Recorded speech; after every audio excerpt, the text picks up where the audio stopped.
Hey, what's up guys and welcome back to Anime King 2, and today I'm going to be giving you part 18 of What If Naruto was the legendary Uchiha x Namikaze.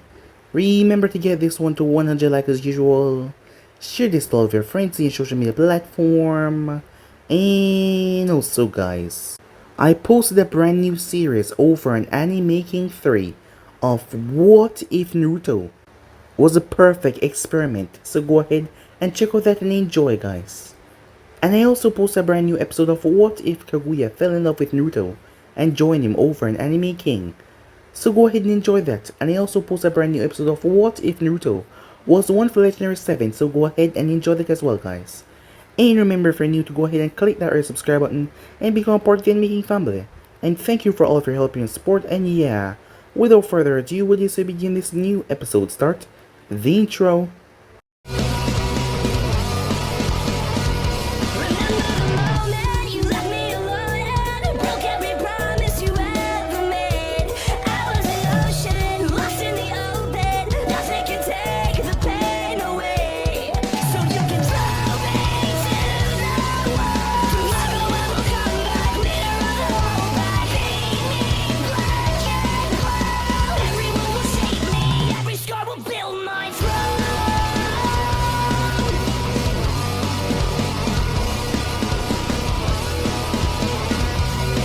So, the last time we left off, Mikoto was broken. As she stood there, her son, Naruto, was gone. Itachi had to move away as his tears. He didn't want his mother to see him in this state, as he wanted to be strong for her, but yet he could not. His father, Minato, stood strong as he held his wife. The both of them knew that something like this might happen. After all, life of a shinobi was never certain, but still, it was her baby boy, it was Naruto, and he was taken from her. As she broke down, Minato went off to find Itachi, as he spoke to his son, who went to re-engage with his mother, to comfort her. As Minato read over the note Naruto left behind, where he was uncertain if this war was being led by just those nations. As Minato had tucked that away in his pocket, it was for the Hokage, and not to mention the accusations against Baku as well. As he had tucked that away. Meanwhile, Rainjutsu phoned Mikasa, as she had to knock away the kunai from her hand, as Mikasa was going to kill herself. She had nothing more left in this world. She was grabbed roughly by Rainjutsu and given a serious talking to. Naruto and Armin had left everything for them, for her to be the captain of this squad. He had left his soul to drive everything for her, and she was gonna give it all away by taking her life. They wouldn't want that. She was able to snap some sense at Mikasa, as Mikasa realized that was true. Naruto wouldn't want this squad to go down after everything they fought for, after everything him and Armin sacrificed. How could she just die and let this squad fall? No, she couldn't do that. The fire inside of her ignited once again, as she promised to make it better. She promised to be the captain that she can be the best.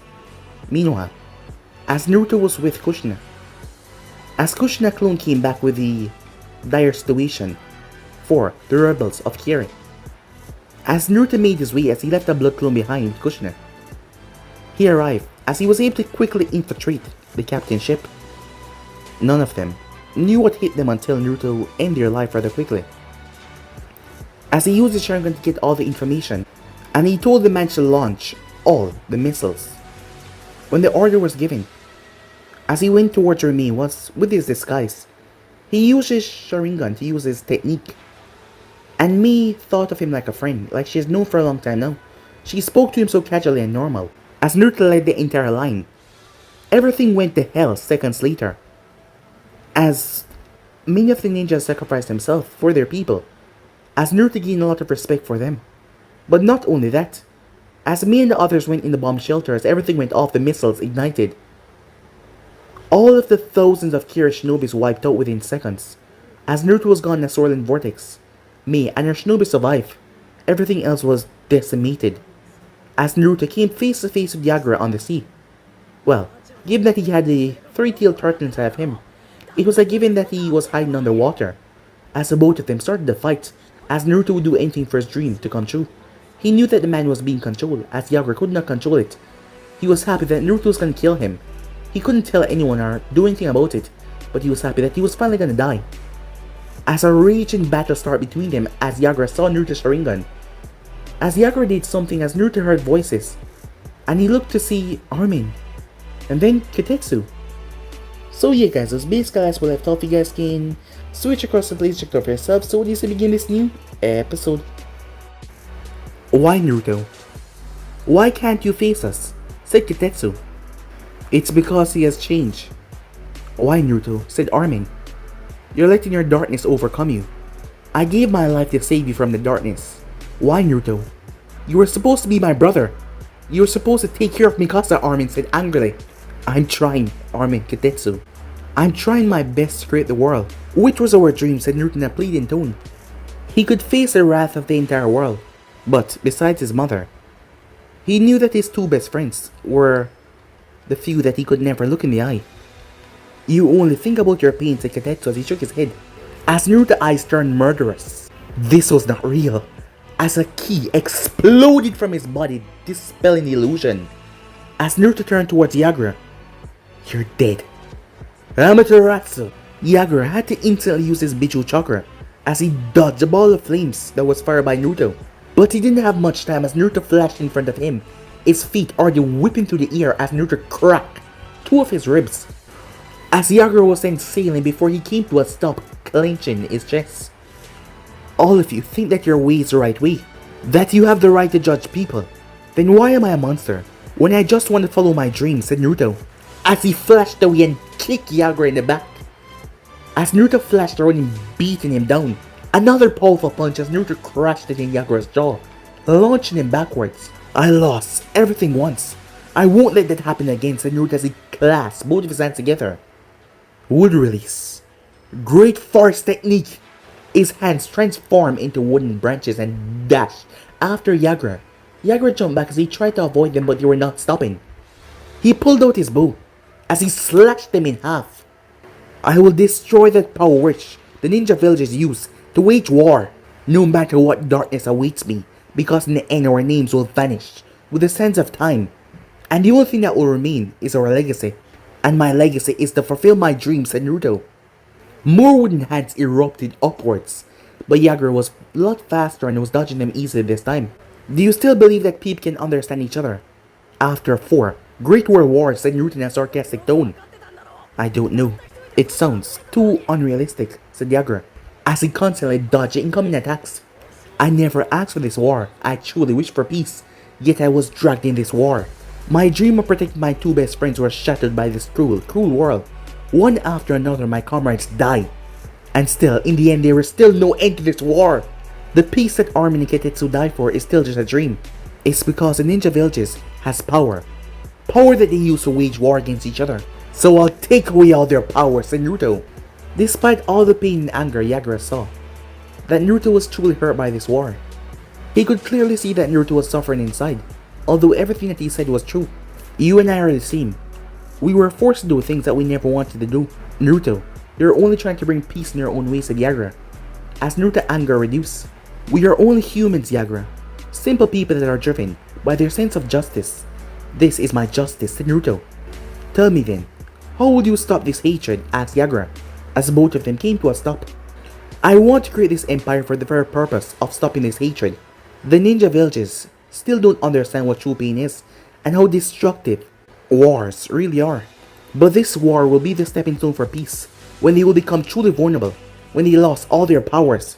When they lose all hope, Madara will take advantage of that, and he will try to control the world. But I will use that opportunity to unite the world. Through this empire can prove that people can live without wars, that there can still be animosity between humans but not this level of hate, said Naruto. Madara, Yagura thought. He was the one controlling me, and he's a true enemy then. Perhaps this dream is... He looked towards Naruto. Do you want to rule this world? One look in Naruto's eyes was enough to give Yagura the answer to his question. So, that was his plan. You are really something else. I think I'm starting to understand your plan. But I don't want to live. So you're gonna have to kill me. This is the only way I can atone for my crimes, said Yagura. Wrong. If you understand my dream then, There can be redemption for you. You never committed those sins out of your free will. But if you really want to atone for those sins, then help me. Help me create this new world, said Naruto. A lot of people have to die first, said Yagura truthfully. Yes, they will die. But I am willing to bear this burden. I am willing to bear this sin. Answer me as a Kage. Do you truly believe that the current shinobi system will survive after this war, said Naruto? No, said Yagura. The shinobi world is already in the midst of collapse. And if Madara comes in, then we're all doomed, he said. The world needs a new change. A new system, said Yagura. Yagura understood what Naruto wanted to do in this war, and what his plan was to save the ninjas after the war. His action today now made sense to Yagura. Soon news would spread of 12,000 shinobis dying. It would shake the foundations of the Heavenly Alliance. Kiri was history. The stone would be defeated in a few weeks. Kumo would be soon. After all, they're gonna lose the will to fight when they see their two alliances falling. Konoha has also suffered great losses, and the villages are scared. If he revealed the truth that Madara was a true villain, then everyone would unite. At that moment, he could change the world. He could change the entire system. Out of fear, he could use that fear to make them realize they need to work together than going up against each other. This boy, he understood the real reason for wars, and he was going to destroy those factions. The military strength of these villages was their arrogance, and Madara had used against them because of their power, thinking that they were untouchable. And now, that can be used against him. With the united power, Madara would be defeated. Madara's defeat would change the history of this world, showing the people what their cooperation can do, change the entire world, and bring peace. Even the isolated ninja villages will have to join together after the war. Because if they don't, not even one of them would survive the economical crisis. With this one move that he done right here, he had practically ended the 4th Great Ninja War. So this is their dream of the Empire of Japan. Not by uniting them through words, but showing them pain, then gather them together against a greater evil. Utilize that opportunity will link the villages, economies, people, societies. This war has destroyed all the villages financially, militarily, economically, and your empire would save the world. You never want to rule this world, said Yagura in surprise. Yagura was surprised another Naruto clone emerged behind him and grabbed him tightly. Guts! The clone exploded as Yagura was sent sailing away, burns all over his back as he crashed right in front of Naruto. As Naruto looked down at him, he created a water clone without any anti-signs. While I was distracted with his thoughts about his empire, he not only convinced me but used that opportunity to defeat me. This boy, said Yagura, as Naruto Mangekyou swirled, as Naruto cast his jutsu, breaking Madara, control over Yagura, and offer him a hand. Who are you? Said Yagura. Naruto Namikaze. As Naruto revealed his true face, Yagura took a few steps back. Those shiny, blonde hair and dark black eyes. But he was supposed to be dead, said Naruto, seeing the look on the man's face. This world is full of lie and deceit. I am currently working to bring down Madara. Today's battle is the first step, where I lay the foundation for the empire. But I need your help, said Naruto. I am a defeated man, said Yagura. There is nothing more I can do. Many good people died today, Yagura. I accept full responsibility for their deaths. But I want you to prevent others from dying. As Mizukage, announce the surrender of Kiri and make me Terume the 5th Mizukage. You will still let the Kiri ninjas rule water country, said Yagura in surprise. You misunderstood me, said Naruto. The empire was never made to take away people's freedom. Every nation will maintain their pride and their culture. No one will abuse the power. Me is an extraordinary leader, and she will give proper justice to remaining soldiers. And I can assure you Konoha's support in helping you rebuild Kiri, said Naruto. Naruto, you are not the Hokage, and I will not be Mizukage for long. Do you really think that your father and me will be able to cooperate? It's already halfway done, Naruto thought to himself. I will take care of my father. He truly wants peace and may offer friendship. Then my father will welcome her and Kiri. He's that kind of man. And May has already made the impression by supporting Konoha in this war, said Naruto. What about me? Said Yagura. What should I do? Many in Kiri still believe that you are being controlled, and when Madara is exposed, your innocence will be proved. Until that time, you need to stay hidden. But before that, write your name in blood on this scroll. What is this? Said Yagura. As Naruto whispered a few words to him, A small smile came on Yagura's face as he bit his finger and write his name in blood, as Naruto offered him a hand. "For the Empire," said Naruto, as Yagura took it. "For the Empire," he said. Time skip. Kagami walked through the vast camp of the 4th Division. Nearby ninjas were a bit surprised, with a smile on his face considering that he lost his grandson 2 days ago. But Kagami was ignoring everyone around him, and he was moving towards a large tent a few feet away from him. The 3 ninjas that were outside as guards bowed as they stepped aside when they saw him. As Kagami entered, "Minato." "It's true, isn't it?" said Minato in a victorious voice, as his father-in-law stepped beside him. He handed a set of reports to Minato, as a relieved smile came on Minato's face. Kagami could still not understand how his leader had come to such a conclusion, despite the facts in front of him. "How did you know?" said Kagami. "I didn't, until I felt that change." "What change?" Minato had a smile on his face. What was up with him, considering that he just cremated his son 2 days ago? "My true name is Minato Senju, son of Tobirama and Tuka Senju," Minato said proudly, as Kagami took a few steps back, his mind overwhelmed by this shock of information. "It can't be," said Kagami in disbelief. "Tobirama Sensei had a family? But Tuka-sama died in childbirth. The child was never born unless..." "Yes, my mother died during my birth. But she knew my father had made enemies all over the world, even inside the village," said Minato. "My clan," said Kagami. He had a disappointed look on his face. After all, it was a known fact that Tobirama was despised by many of the Uchihas. At one point, a rebellion was being planned. The Uchihas were discriminated, and they were angered by it. They were promised equal status, and Hoshirama did keep his word. But Tobirama ruined everything with his distrust and his suspicious nature of the Uchihas. Fortunately, he didn't live long, and when Hiruzen took over, the wars were eased and the tensions were calmed. And finally, peace was established when Minato became the 4th. Now that he thought about it, Minato was a lot like Tobirama. Their ruling style was so similar. They did not tolerate insubordination, and they did whatever it took to protect Konoha. "I am telling you the truth now because I sensed something inside Naruto's body before I cremated him," said Minato. "What was it?" asked Kagami. "Since I'm a Senju, and Mikoto is a Uchiha, Naruto chakra is a mixture of these 2 clans. It is the same for Itachi, although Naruto is more for Uchiha than a Senju, and it is the opposite for Itachi. But the body that we saw is not our Naruto. I believe he's still alive." "Impossible," said Kagami in shock. "Just how was it possible?" "The body that we found only had a similarity to the Senju chakra. There was not a single trace of the Uchiha genes. My suspicions rose there. That is why I asked you to check the ashes. And it seems I was correct." "My son is alive," said Minato, as he finished reading the report. Kagami was overjoyed on hearing that. A big happy smile came on his face. Words could not give how overjoyed he was, not to mention when his daughter heard about this. But then Minato spoke. "Kagami-sama, you cannot reveal this information to anyone, not even Mikoto or Itachi," said Minato. Kagami got angry on hearing that order, even knowing how much agony my daughter is in. "She's your wife," Kagami yelled. "If you tell her, then Naruto would really die." Kagami frowned as he could not understand the logic behind Minato's plan. "What are you saying?" "I believe that Naruto has been captured, or he has willingly joined the enemy forces." "You're insane," said Kagami. "I'm not, and I know my son better than anyone. He's a far better commander than me. His strategist has led us to victory against Hidden Stone." "Do you not agree on this fact?" asked Minato. "Yes, Naruto is quite dangerous when it comes to warfare. But what does this have to do with anything?" said Kagami.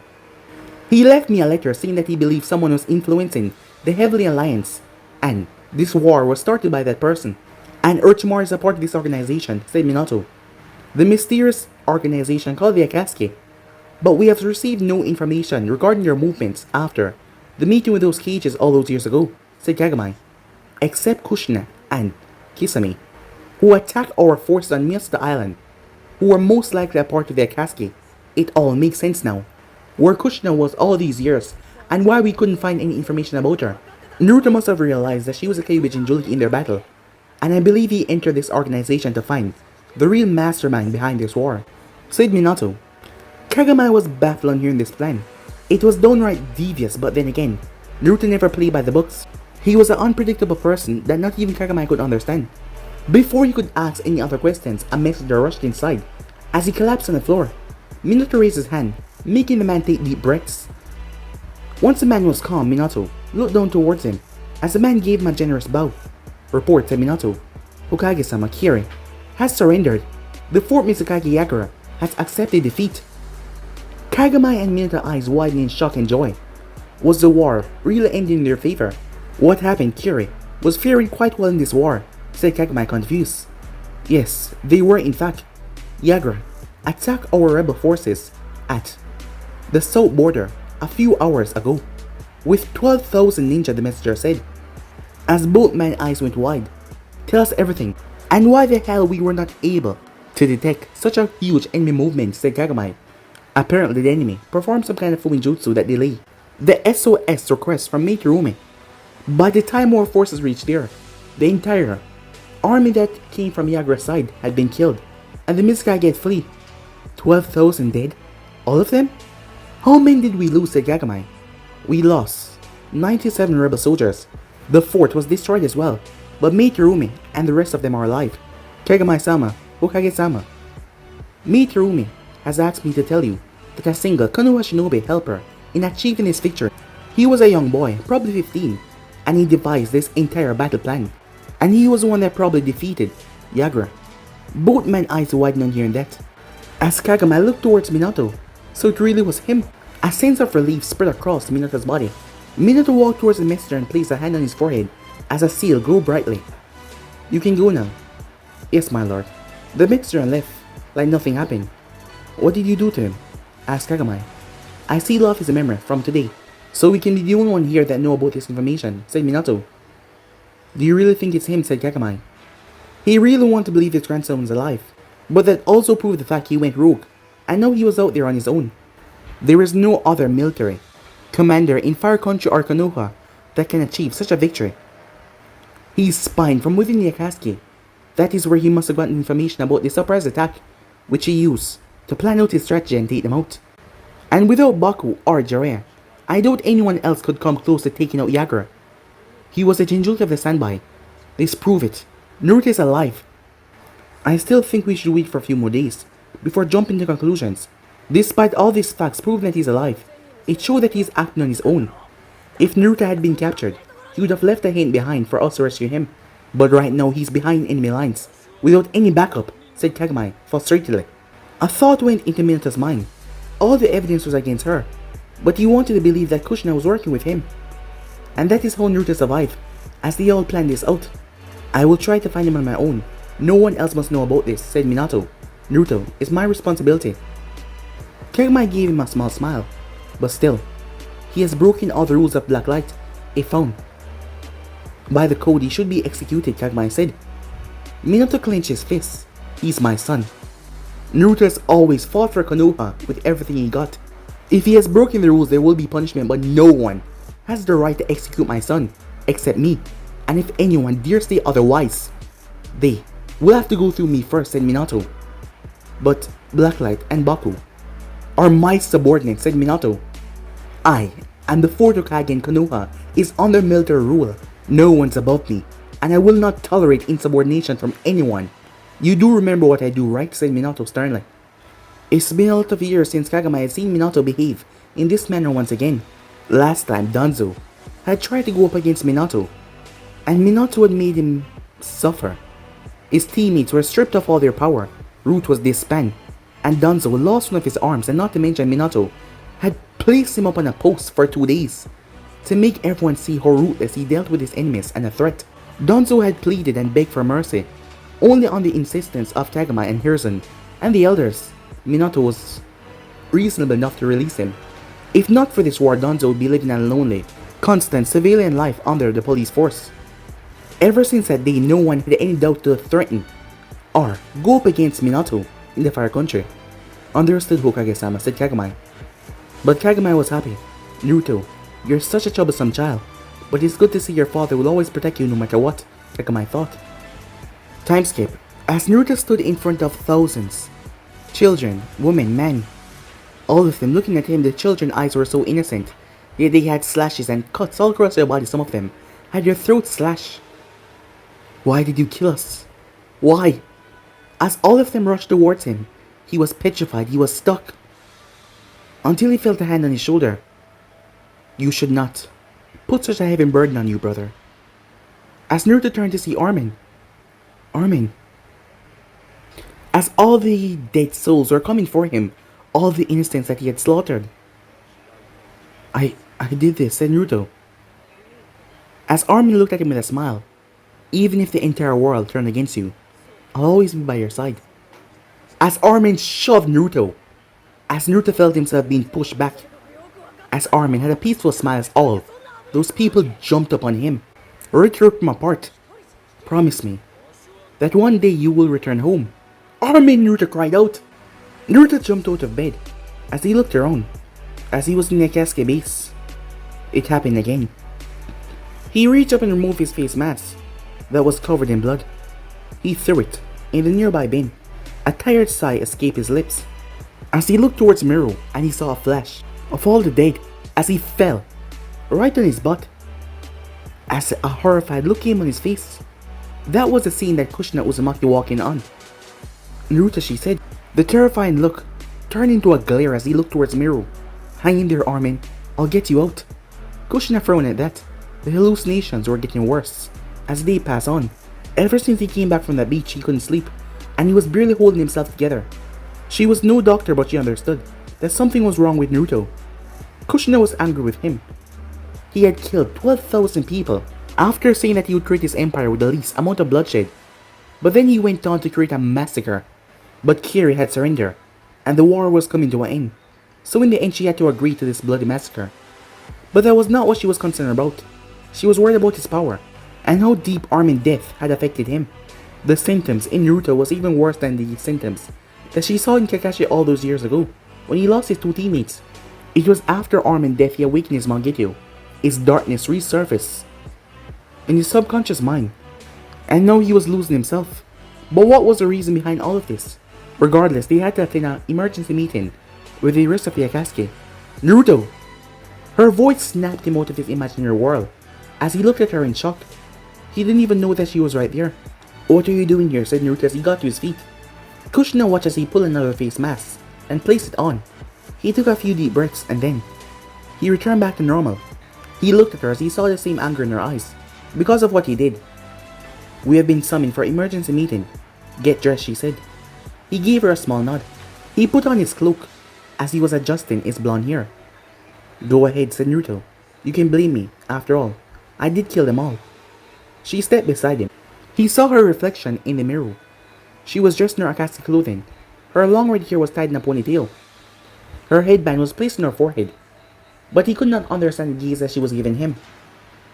Kiri has surrendered, she said calmly, as he applied some powder on the dark circles under his eyes because of the lack of sleep.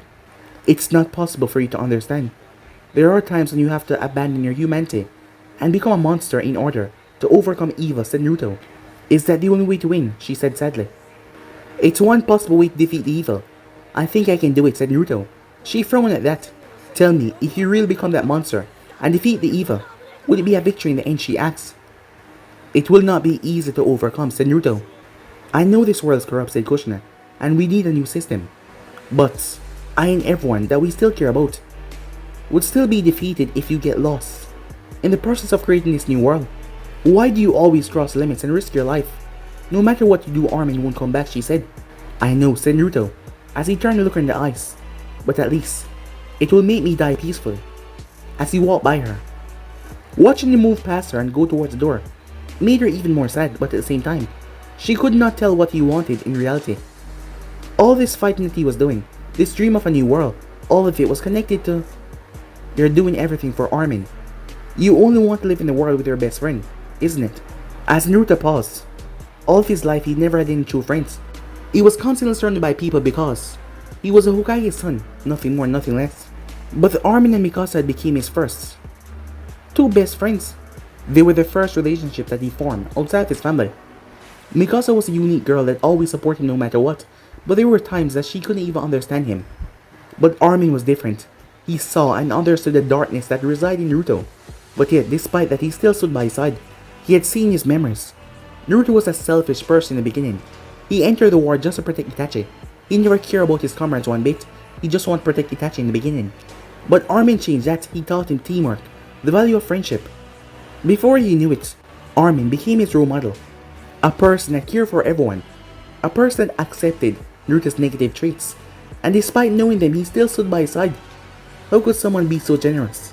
Armin was the one that turned his selfishness, its uncaring, that darted Naruto into Commander Phoenix, that was loved by everyone in the first company. As Naruto glanced towards Kushina, it made him think about his mother, her friend. He remembered how sad his mother was. Whenever they talk about Kushina, Kami knew how sad she was right now, and what she was going through hearing about his death. Kushina, you ask me why I don't care about my life. As Kushina looked towards him waiting for an answer, because I've been dead ever since Shiri Castle. I couldn't keep my promise to Armin. I couldn't protect him or Kadetsu, said Naruto. Naruto, I am trash, said Naruto. But they were heroes of Konoha. But the very village betrayed them and sent them to their deaths. I was supposed to be there, but Armin, he died for me. He went in knowing that he could die just to protect me. I hate this shinobi world. Even if I die, a slow, painful death. Even if the world called me a monster, I will not stop. I will create a world where people like Armin can live, where they are loved, cherished, and protected. And for that world, it doesn't matter what, I will give it. She closed her eyes in defeat. She guessed that he was still a 15-year-old boy in this case. Grow up, Naruto, she said. The shadow of death loomed over us all. Some deaths are hard to accept, but unless you can accept them, there will be no future. She was not going to give up on him no matter what, even if she had to force these ideals into his mind, because the path that he was following now would lead him to death. Or, if not death, he would become something that she wouldn't want to see. She remembered Kakashi was drowning himself in darkness. But Minato, Mikoto, Jiraiya, and even her had been there to support him and pull him from that darkness. She had to do it again for Naruto. I can't live like this until I fulfill my dream. I cannot move on. You're either with me or against me. But it doesn't matter what, I'm not going to stop, said Naruto, as he stepped out of the room. Kushina smacked her forehead in frustration.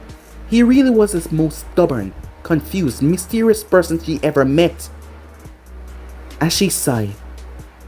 But despite that, he was also gentle. And he really loved all of his precious people. As that brought a smile to her face. He would not stop until he accomplished everything. Moron, she thought to herself. Meanwhile, on Miyasata Island, Mikasa was dressed in her uniform as she stood there. The last person she ever wanted to see stood in front of her. Third Commander, Baku said, as the man was angry because he was holding the folder, signed by the Hokage himself, making Mikasa the third commander of First Company. That prick Naruto still haunted him even after his death. I'm at your service, said Mikasa bitterly, as she gave a short bow. If it was in her hands, she would beat him to death with her own bare hands. Let me make this clear, girl. You're not fit to be a captain. If only that fool he was cut off. Commander Naruto Namikaze, she said. We don't respect the man, but the rank. Isn't that one of the most important rules of Blacklight, Commander? Said Mikasa, as she released killing intent. Yes, Commander Naruto has made a mistake by naming you as the successor. If only I had known what was in those letters, he would have made sure that they never got to Minato. This girl was not fit to be commander. It is not mine or your place to decide. I am under orders from the Hokage himself, said Mikasa, as she gave him a rather smug smile at the end, because there was nothing that he could do. No one could override Minato when it comes towards his decisions. Baku took a deep breath as he controlled his emotions. There was still a war going on and he had to lead Konoha to victory, no matter the cost. And after this war was over, he would teach the Heavenly Alliance and every single ninja of those villages that remain a proper lesson that they should never dare raise a hand to Konoha or the Fire Country in their wildest dreams. But before that, as you know, Kiri has surrendered. The Hokage has sent out the 3rd Division led by Kakashi Hatake to detain the defeated Mizukage troops. But the Mizukage could not be captured. He committed suicide before forces could get near him, said Baku. Why did he do that, said Mikasa in surprise. This was the first time in history Kage had done such a thing. Do not know, do not care. Either way, It makes things easier for us. Yagura has named Mei Terumi as the new Mizukage. But whether she is worthy for the job or not is another question. The rest of the Blacklight Force have performed splendidly in the Hidden Stone. If everything goes as planned, then the stone will be defeated in 2 weeks. A relief look came on Mikasa's face. The war is really ending, she said. At least the rest of our friends could go back home. This was what Naruto would have wanted. Too bad Naruto and Armin didn't live to see this day. Their deaths were truly tragic. One was killed like an animal while the other was ripped apart. Don't you think you could have done something to protect your two best friends? If you can't even protect them, how can you lead the entire company? Asked Baku in an insulting tone, as he watches her fist clench, as that made him smile. The look in her eyes could destroy the cube itself. That look full of nothing but hate and anger looking towards him. Come on, vent that anger, he thought to himself. He just needs a simple slip up from her. Mikasa, keep your shit in line. That bastard will use any tricks against you to take that position away from you, but you cannot let him win. She calmed herself after remembering, as she took several deep breaths. I am the third commander, and I promise to protect my comrades no matter the cost. Is there anything else? As Baku snarled slightly at that, she did not get taunt into his little goating game. Fine, let's see how effective you are. Take a small platoon of your effective soldiers. Who you choose for this is up to you. What's the mission, she said. Kumo is the only real enemy now. Our frontline troops are being destroyed by the lethal Kinkaku unit. We need to take care of them, Baku said urgently. From what I know, that unit is said to be more lethal than our own forces, said Mikasa, as Baku gave a nod. Yes, but they're not better than Blacklight. There's a large stronghold in the enemy force. Kumo is using that stronghold to send supplies and weaponry to the Kinkaku unit on the front line. Your job is to infiltrate behind enemy lines and destroy their supply pump. What will be our plan for extraction after completing this mission, she asked, as she gave him a suspicious glare. He pulled out a map as he pointed apart in the forest. She looked at the distance between where the supply train was and where her troops were. You have 6 hours to complete your mission. There will be aerial transport to extract you and your team at point 6409. Be there at 4 AM. What kind of enemy forces are there, said Mikasa, and what is their estimate strength? All these years she never thought about these problems, but now things have changed. She was a commander, and she had to lead her men properly. Approximately 30 Kumo on board guarding the supply train, and there could be a few more regular Kumo ninjas in the area, but considering the forces there and your entire platoon under your command, it shouldn't be hard to get the job done. Leave no survivors. Even if they try to surrender, you will kill them. This mission is off the book, Ackerman, Baku said sternly. They could not screw up here and provide more opportunities to the enemy. They could not. Understood. We will get the job done, she said in a confident tone. We'll see. Now get moving. You leave in 3 hours. As she left, Baku sighed. This war did a lot to his country, but it was finally coming to an end. He pulled a paper as he started to write. The things we do for our country, he thought to himself. Time skip. A group of 50 ninjas were currently standing in a small room. In front of them was none other than Mikasa, dressed in her uniform. We have been assigned an important mission behind enemy lines. Have all of you read the mission details, said Mikasa seriously. Yes, all of them said. If you have any doubts or questions, now will be time to speak, she said. She watches Genma step forward.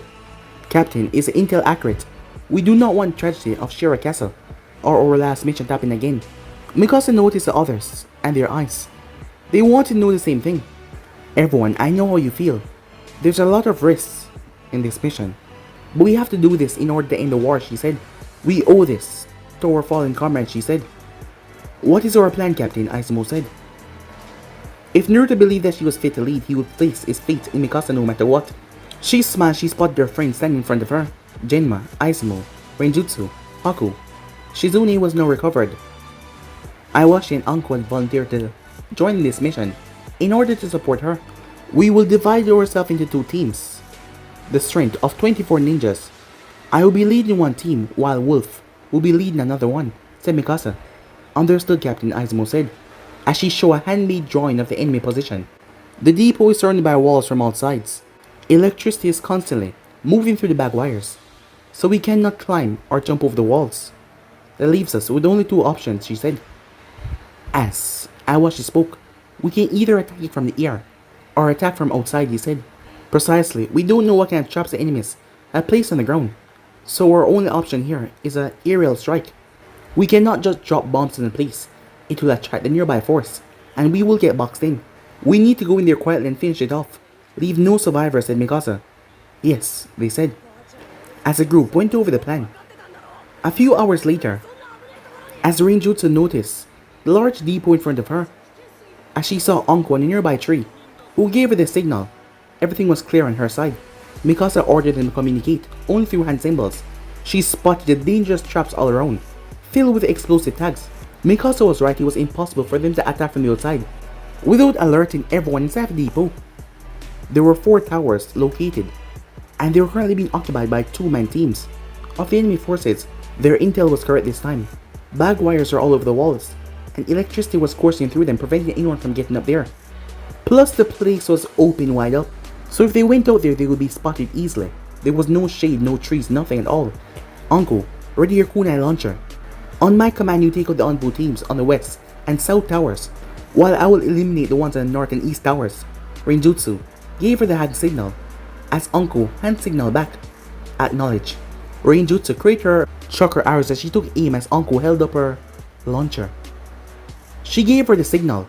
As they fire, all the enemy targets were neutralized in one single strike.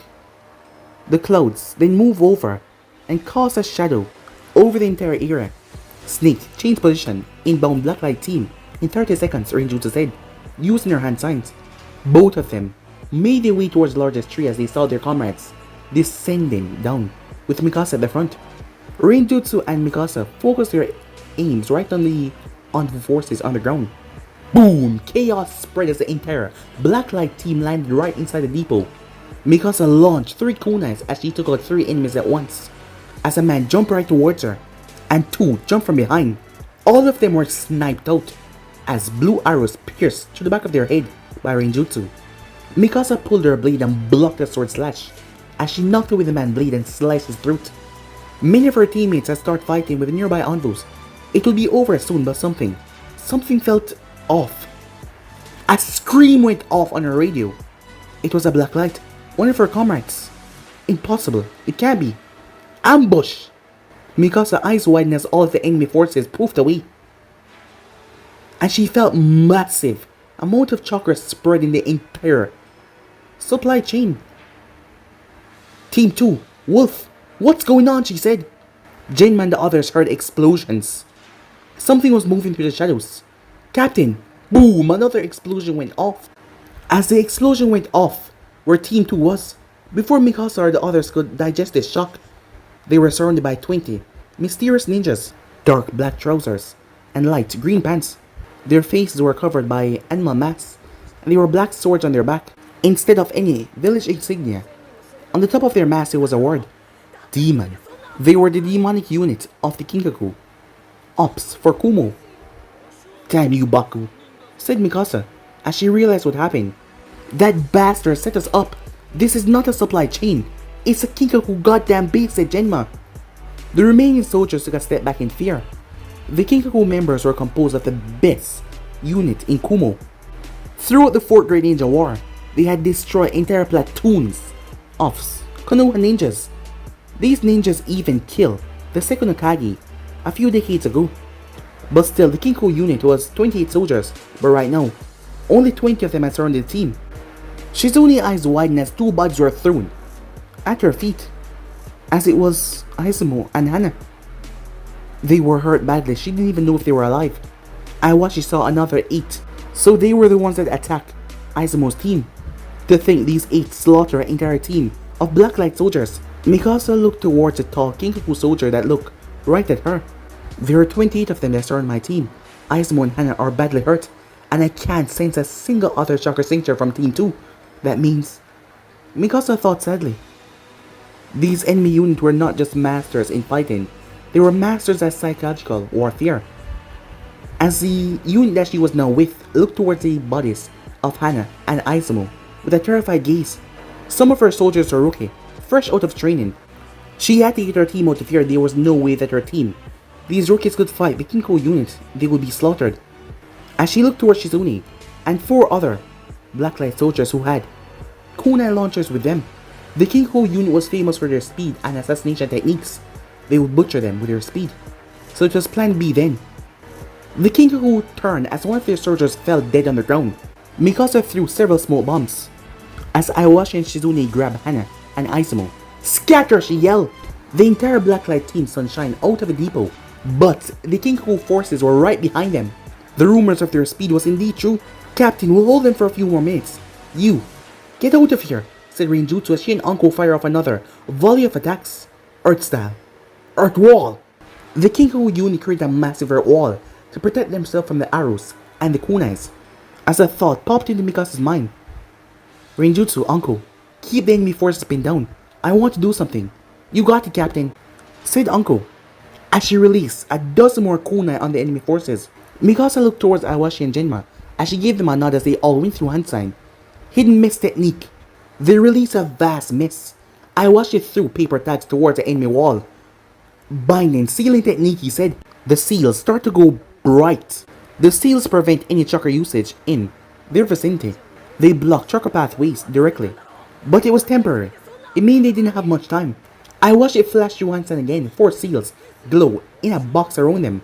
4 corner. Immobilization seal, he said. The enemy forces were unable to move, as everyone was shot by that. But Iwashi dropped to one knee as he coughed up blood. Eagle, Mikasa rushed over to him. We don't have much time. They will break in a few minutes.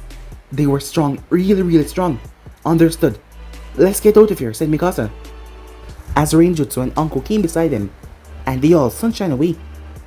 Meanwhile, on Miyasuta Island, in a dark room, stood 2 people. One of them was none other than Baku. The other one, on the other hand, was Danzo Shimura, as these 2 were up to something. But guys, be and subscribe right here. If you want to see next person, do like, subscribe, comment down below, and turn on that bell notification to be posted. Remember, share to all of your friends in your social media platform. And also, guys, go ahead and check out the brand new episode of What If Kaguya Fell in Love with Naruto and join them over on Anime King. And also over on Anime King 3, I post a brand new series, What If Naruto Was a Perfect Experiment. So go ahead and enjoy that, guys. And I also post another episode of What If Naruto Was One of the Legendary 7. So go ahead and enjoy that, guys. But I'm off for now. See you guys very soon. Peace out.